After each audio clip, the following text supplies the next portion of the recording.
December 7th, 1941, a date which will live in infamy. Bring war to America. Our great Pacific outpost in the Hawaiian Islands is ruthlessly bombed as Japan's perfidious declaration of war. Death and destruction unleashed on a nation at peace. The treacherous attacks brought death to almost 3,000 American soldiers, sailors, and civilians. Our battle cry is, remember Pearl Harbor. Well, this is what it looked like 70 years ago today after Japan mounted a surprise attack on Pearl Harbor, launching the U.S. into World War II. The bombing of Pearl Harbor and those who lost their lives that day are being remembered all across the nation on this, the 70th anniversary.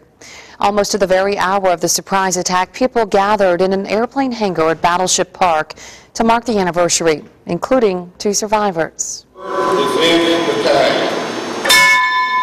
somber ceremony at Battleship Park to mark the 70th anniversary of the attack on Pearl Harbor.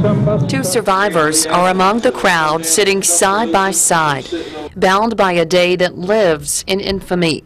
Harold Poyadu remembers being awakened into a fight and caring for the wounded. He says it doesn't feel like 7 decades have passed.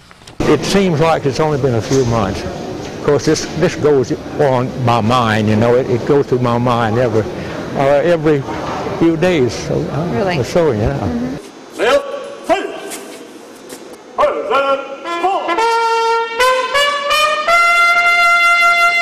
Howard Bakeman shares the same sentiment.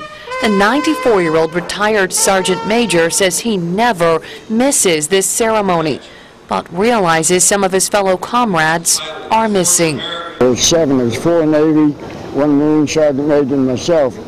I found out day before yesterday that there are only 3 of us that are still kicking around here. 3 survivors in Mobile to carry the torch and keep the details of the surprise attack that launched the U.S. into World War II alive. Poyadu knows that one day the Pearl Harbor ceremonies will carry on without survivors. Only 3 of us in Mobile now, and I don't know how many is in Alabama, but we're dying out fast. I hope to live forever, in fact. I hope so. I've enjoyed my life, and I've enjoyed all of the things that go with the service. Liberty and justice for all. Bakeman says he's lived a good life too, having seen 15 countries in 34 years, all on Uncle Sam's dime. How many employers pay you to go to all these exotic countries? I was in 15 foreign countries in 34 years. If I'd had to pay for that, I'd still be paying for it. What a privilege to meet those 2 men today. Now, with the number of survivors dwindling and many in declining health, the National Pearl Harbor Survivors Association has voted unanimously to disband the organization at the end of the year.